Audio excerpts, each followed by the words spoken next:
Hello mga friends! Welcome to my channel! Meron na naman tayong panibagong vlog. Hindi tayo magluluto, kundi gagawa tayo ng isang uri ng appetizer. Ipakita ko muna sa inyo yung mga ingredients na gagamitin natin. Okay? Meron po tayo ditong 4 na pipino. Nugatan na namin itong maigi mga friends.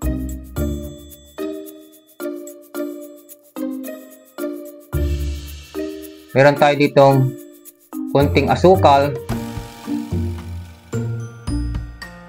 konting asin, isang malaking hinog na kalamansi, mga sili, 2 sachet ng pinong paminta, mga hiniwang sibuyas, at ito,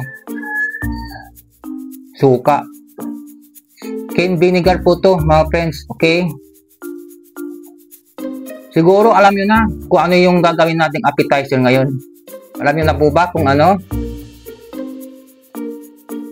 Kami ay gagawa ng insaladang pipino.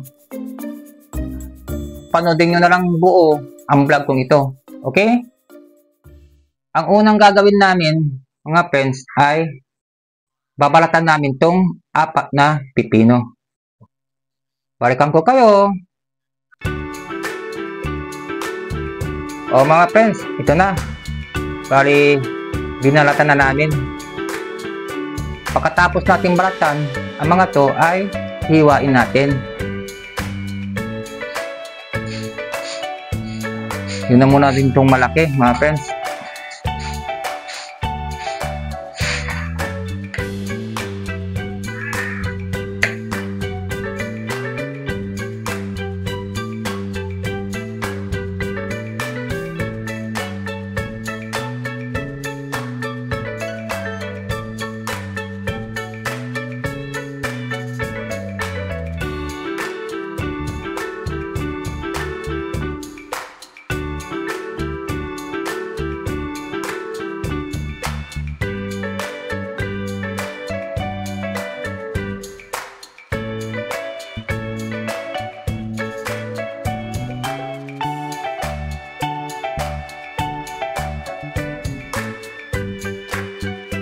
O yan po mga friends.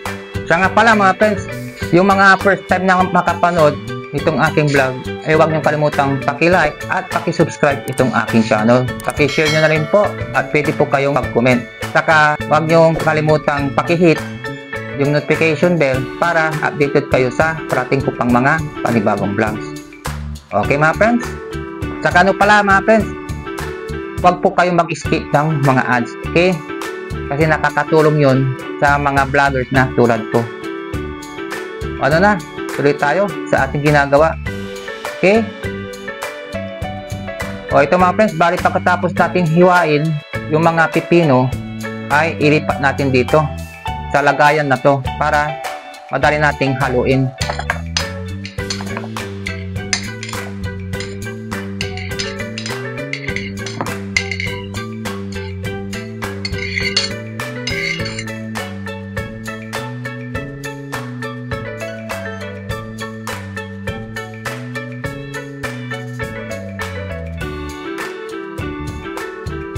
Lagay tayo ng kunting asin.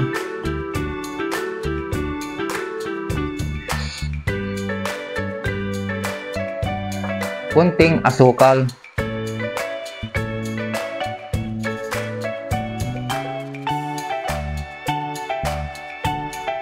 Siyempre, insalada yung gagawin natin mga friends, kaya kailangan natin to maglagay ng suka.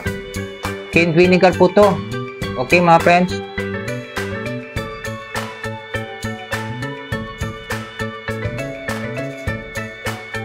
Maglagay tayo ng pinong paminta mga friends.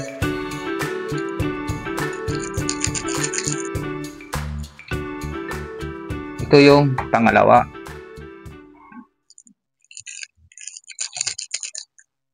Maglalagay po tayo ng sili.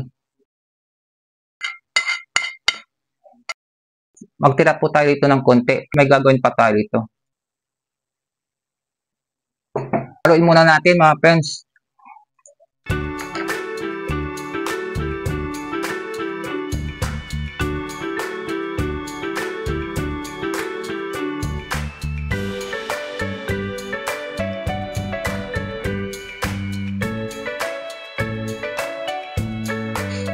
Maglalagay tayo ng sibuyas.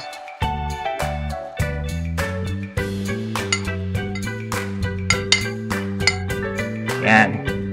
Pwede magtira tayo dito ng kunting sibuyas mga friends kasi ilalagay natin to sa ibabaw nitong insaladang pipino. Tapos maglalagay na tayo nito mga friends, kalamansi. Maglalagay tayo nito para at least kahit paano ay makakadagdag din to ng lasa.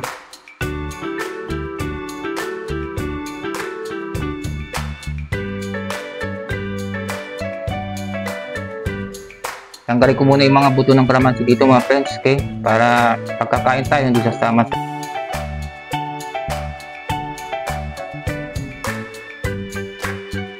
Tinanggal ko na yung mga buto ng kalamansi.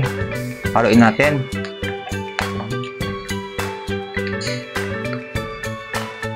Gaya ng nasabi ko sa inyo kanina, yung mga natitirang sili ay ilalagay natin dito sa ibabaw. Itong ginawa naming insaladang pipino.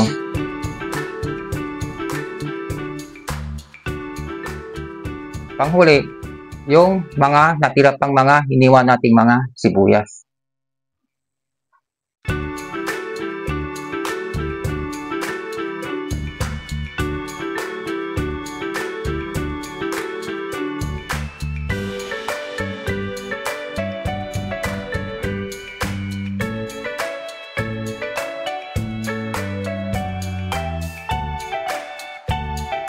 O yan po, ready na yung ginawa natin na insaladang pipino. Okay?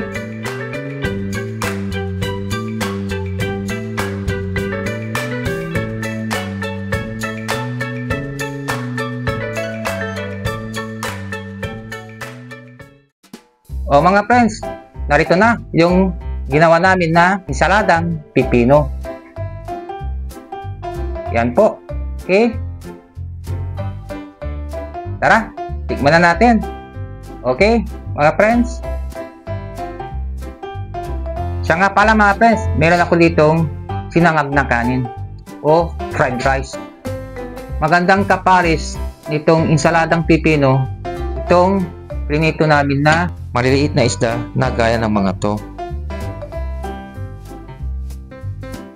O ano na mga friends, tara, kain na tayo.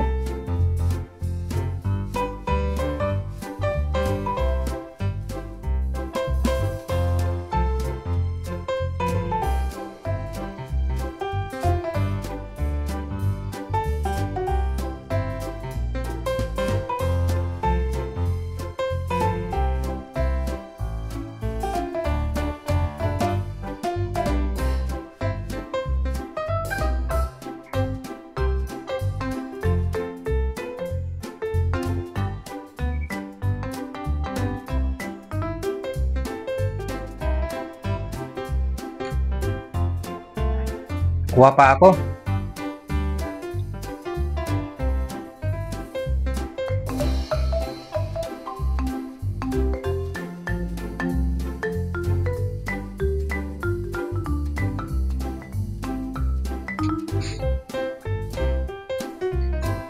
Oh, lagyan natin sibuyas, friends. Kain po tayo dito, pritong isda. Sabay na natin dito sa insaladang pipino.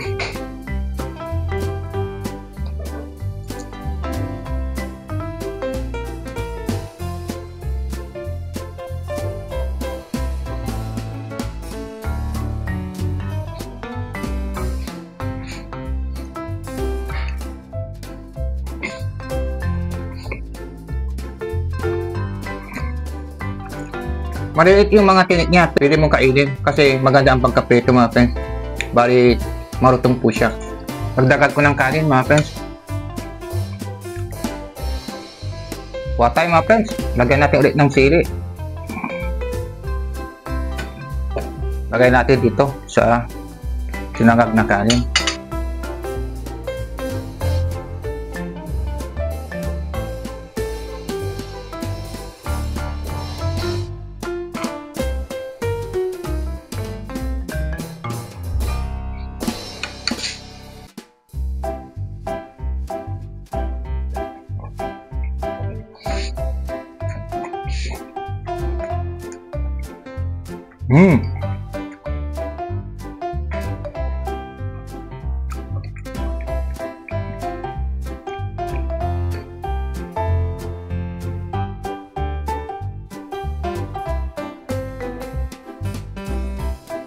Lagyan na naman natin ng pritong isda.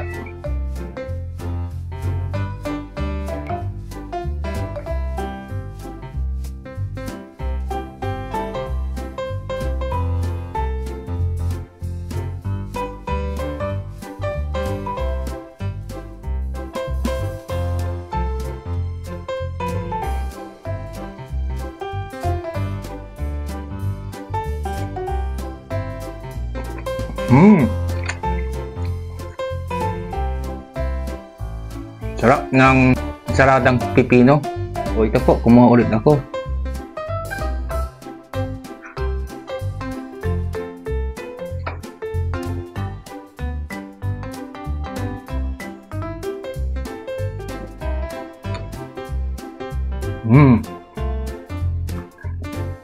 Dagdagan ko ng kanin, mga friends.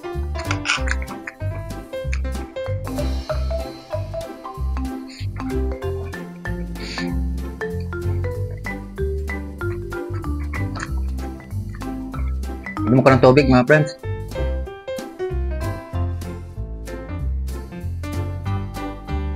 Tubig pa.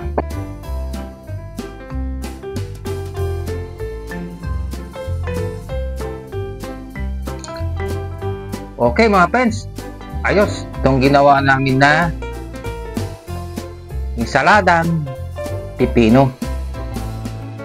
Kaya subukan nyo ding gumawa. Tsaka pala, mga friends, medyo may pagkaanghang. O ano na, mga friends, bari hanggang dito na lang ako. Siya na lamang panibagong vlog ang inyong napanood. Magkita ulit tayo sa next vlog ko. Gaya ng dati, tandaan nyo, love ko kayo. Hanggang sa muli. Bye-bye. Thanks for watching.